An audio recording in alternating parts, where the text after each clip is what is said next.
Attention Birds fans, something big is happening in the NFC East and it could change the game. We're talking about a direct impact on the Philadelphia Eagles' path to another Super Bowl run. A power shift that could leave a division rival stumbling for years. We're bringing this to you firsthand. But before that, if you're a true Philadelphia Eagles fan, if you're passionate about the Eagles, leave your like and subscribe to the channel to make this passion even stronger. Show that you're part of this family too. Let's help each other get to 3,000 subscribers. Share with your friends and other Philadelphia Eagles fans. Let's get to the facts. Now, folks, if you've been following closely what's been happening in the NFL, you've probably noticed the buzz surrounding a former Eagles star, Gardner-Johnson. Yes, the same player who was a key part of Philadelphia's secondary during the long playoff run last season. And suddenly, the Houston Texans decided to release him, catching fans and analysts completely off guard.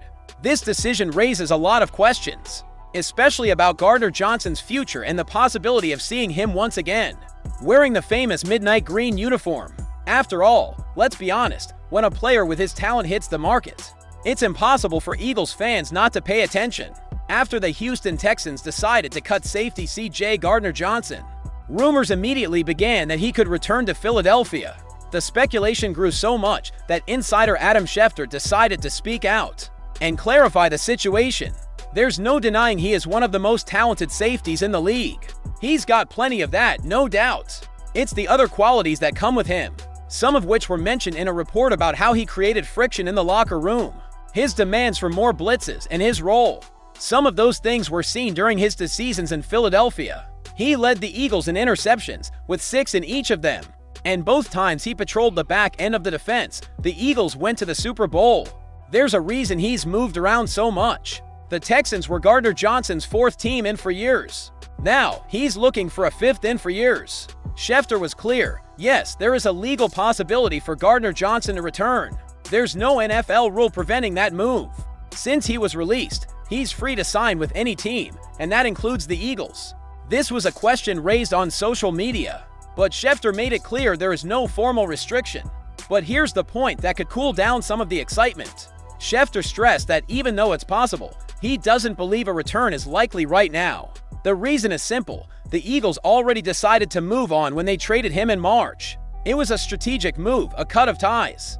And it's unlikely the franchise would reverse course so soon. In other words, Gardner-Johnson could come back, but Schefter doesn't see that scenario happening right now. Still, it's worth remembering, in the NFL, everything can change in a matter of days. An injury, a drop in performance in the secondary, or even an aggressive decision by Howie Roseman could put this name back on Philadelphia's radar. And the big question for fans is, would you like to see Gardner-Johnson back in green, even after his recent departure? Or do you believe the team should move forward and invest in new pieces for the defense? The Eagles have a young and impressionable safety group, with rookie Drew Mukuba and third-year player Sidney Brown, and Reed Blankenship has taken over leadership of that unit. They are young across the defense, and a player like Gardner-Johnson, with his reputation, could send the wrong message, which could have a lasting effect on the defense's growth. The Eagles relied on veterans Brandon Graham and Darius Slay to help ensure Gardner-Johnson bought into the team's culture. The Eagles added Marcus Epps to the active roster on Wednesday, placing 3 players on injured reserve. Epps had been out of practice reps, so he'll be available when the Eagles travel to Tampa on Friday afternoon to face the Buccaneers on Sunday 1 p.m. We have a good young player, Drew Mukuba, who keeps improving. And I think having Reed alongside him is helping him get better, and just as Reed has improved, having Marcus Epps on the team, Sirianni said. I'm really excited about that room. Sidney is doing a great job, doing well on special teams and improving the defense too. So I'm really excited about that group and pleased with it. Leave your opinion in the comments. Subscribe to the channel and stay tuned, because any updates on this subject will be brought here firsthand.